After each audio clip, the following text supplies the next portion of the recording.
Greetings, titas and titos. I, Wayne Randolph Bag Rucksack, am here to commence my acknowledgement for the death of my Lola Kennett.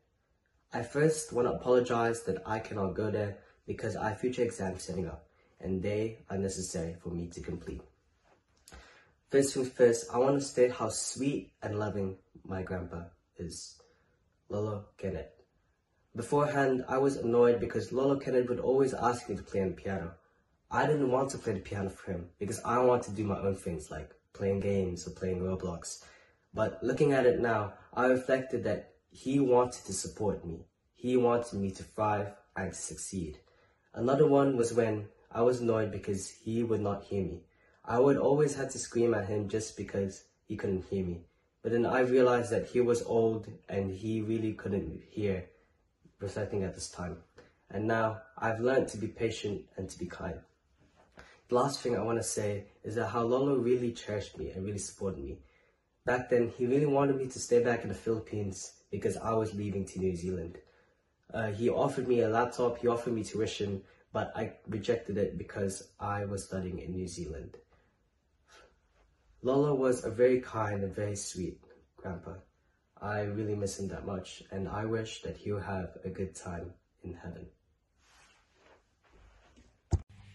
Hello everyone, I'm Elishonette Barut, the eldest granddaughter of my grandfather, Lolo Kennett. Although we didn't get to spend much time together due to the distance between us, he left a lasting impact on my life. Despite his intimidating appearance due to his illness, he had a big and kind heart. I still remember him encouraging me to study in the Philippines, but unfortunately, it wasn't possible since Tagalog wasn't my first language. When he was hospitalized, we prayed for his recovery, but ultimately, God called him home. I find comfort knowing that he's finally at rest. I would like to take this opportunity to thank Lolo for raising my dad to be the loving, responsible, and amazing he is today. Thank you, Lolo. We will miss you, and you will be forever in our hearts. We love you. I'd like to share a Bible verse that brings me to solace. Revelations chapter 21, verse 4. He will wipe every tear from their eyes. There will be no more death or mourning or crying or pain, for the order of things has passed away. Naimbag nga bigat kanyayo amin, kakapsat, kakasinsin, family ni Uncle Kenneth. Kaya't ko lang ag-message, agpa-thank you ka na Uncle Kenneth. May gaputi kinaimbag nga nagam na kanyami, lalalo kinyak nga kanakan na. Number 1 nga malagip ko launay,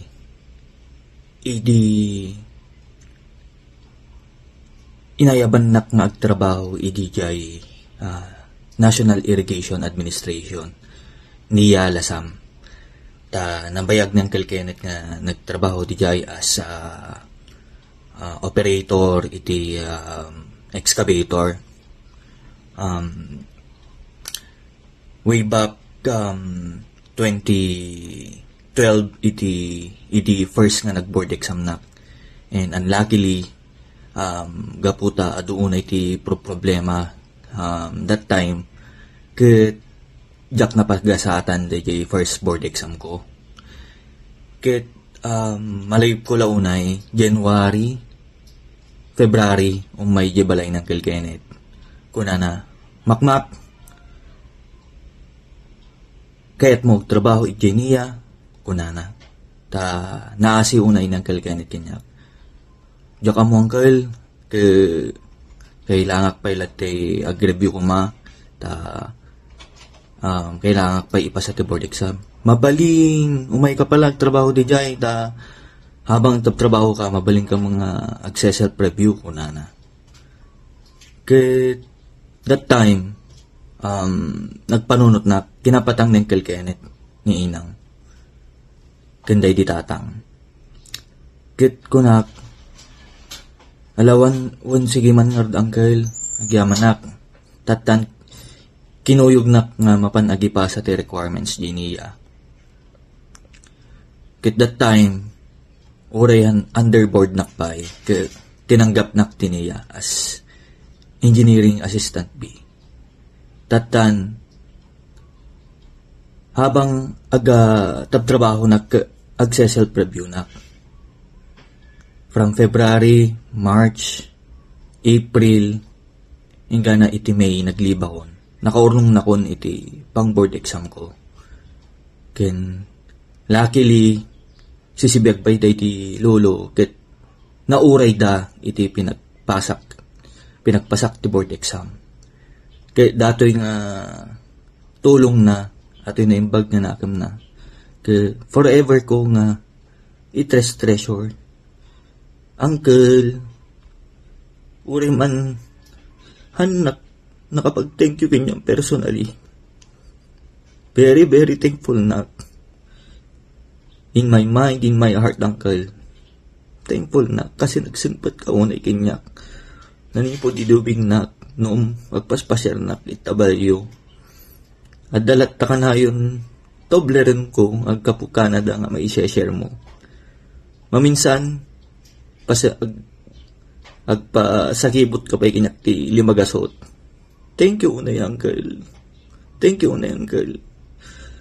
Amok nga lab na labda ka mas lab na ka ni Apo. Iso ngay nal na kan.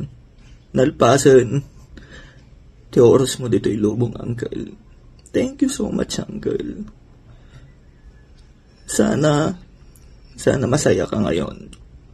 Pakigreet mo na lang ako kina tatang, uncle si mo, lolo kun lola. Thank you so much, uncle. Kaya amin nga tulong mo. Nagdakil nga part ka, iti naging success ko tibiyak. Naging professional na, may gaputi, pinangayab mo kanya. Thank you so much, uncle. May you rest in peace, uncle. We love you.